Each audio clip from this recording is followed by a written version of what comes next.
Maligayang pagdating sa paglalakbay na ito sa mga himpapawid at kagubatan ng ating isla. Ngayon, tuklasin natin na ang kamanghamanghang iba't ibang uri ng ibon na nagbibigay buhay sa ating kalikasan. Mula sa makapangyarihang agila hanggang sa makulay na loro. Halina tuklasin ang kanilang mga kwento. Huwag kalilimutang mag-iwan ng komento upang matulungan natin ang bawat isa na lumago at mapanood ng lahat sa mundo. Sa pamamagitan nito ay maaabot natin ang minimithi nating pangarap.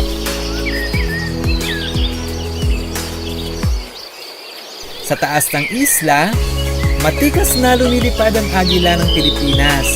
Ang makapangyarihang mandaragit na ito ay hindi lamang sagisag ng kalayaan, kundi mahalagang bahagi ng ating ekosistema. Isa sa pinakamahirap matagpuan na agila sa buong mundo, ang presensya nito ay nagpapaalala sa atin ng kagyat na pangangailangan na protektahan ang kanilang tirahan. Habang lumulubog ang araw, nagiging buhay ang kagubatan sa malamyos na huni ng mga kwago. Ang mga panggabing mga ngaso na ito ay mga dalubhasa sa lihim na paggalaw, tahimik na lumilipad sa dilim. Ang kanilang matatalas na mata ay patunay ng kahangahangang disenyo ng kalikasan, ginagawang mahalagang tagapagbantay ng gabi. Sa gitna ng makapal na dahon ng kagubatan, namumukod tangi ang makukulay na loro. Ang kanilang katalinuhan at kagandahan ay hindi lamang nakakaaliw, kundi may mahalagang papel sa pagpapalaganap ng mga buto na tumutulong sa patuloy na paglago ng ating mga kagubatan. Sa sahig ng kagubatan, tahimik na namumuhay ang pabo, ang mas payapang kapareha ng kanyang mas matingkad na kasamahan. Ang kanyang mahinahong kulay ay nagbibigay daan upang mag-blend sa paligid, isang halimbawa ng balanseng likha ng kalikasan. Ang pikak ng Palawan ay isang hiyas ng ating isla. Sa kanyang makislap na mga balahibo at maringal na tindig, siya ay sagisag ng kagandahan at kahusayan ng biodiversity ng Palawan. Sa luntiang paligid, buhay ang awit ng ating mga katutubong ibon. Ang kanilang mga huni ay bahagi ng tunog ng kalikasan. Sila ay hindi lamang mga awit, kundi mahalagang tagapagkalat ng mga buto at nagdadala ng bagong sigla sa ating kagubatan. Ang kanilang presensya ay paalala ng harmonya at balanse ng likas na kapaligiran, isang bagay na dapat nating protektahan.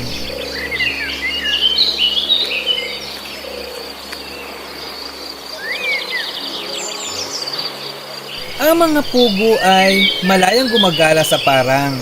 Ang kanilang natatanging huni ay sumasalamin sa kagandahan ng buhay sa bukirin. Ang kanilang presensya ay paalala na mahalaga ang bawat nilalang, gaano man ito kaliit sa ating ekosistema. Ang mayna ay isang masiglang karagdagan sa komunidad ng ibon sa isla.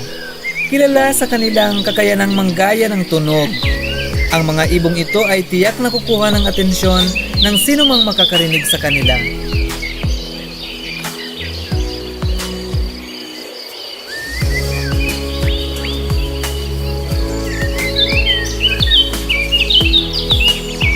Ang mga bakawan ay tahanan ng mga natatanging ibon.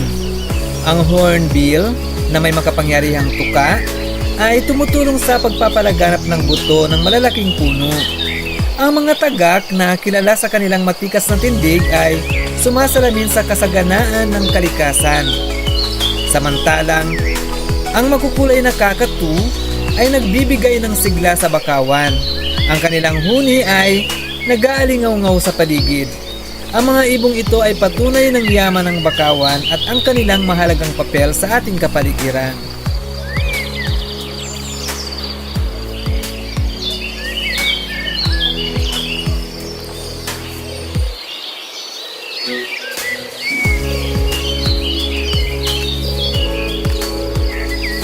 Ang banayad na paghuni ng mga kalapati ay isang nakaka-relax na musika ng isla.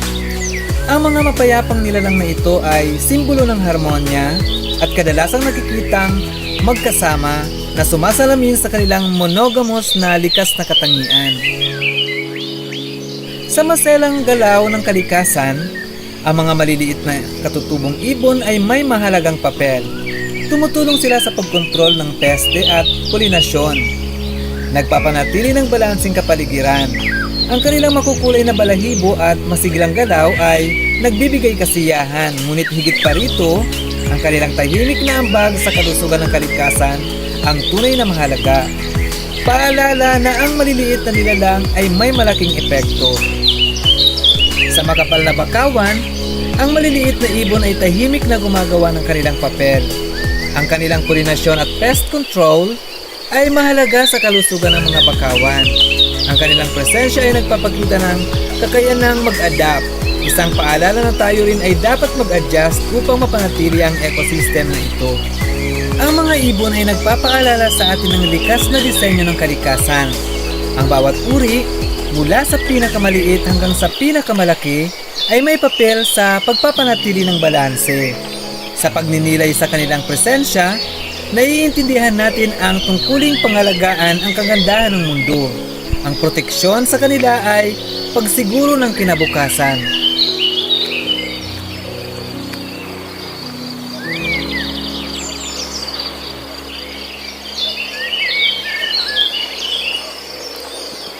Ang mga bangin at yungib ay tahanan ng maraming uri ng ibon gaya ng balinsasayaw. Ang mga ito ay nagpapaalala na bawat bahagi ng kalikasan ay may papel sa pagpapanatili ng buhay.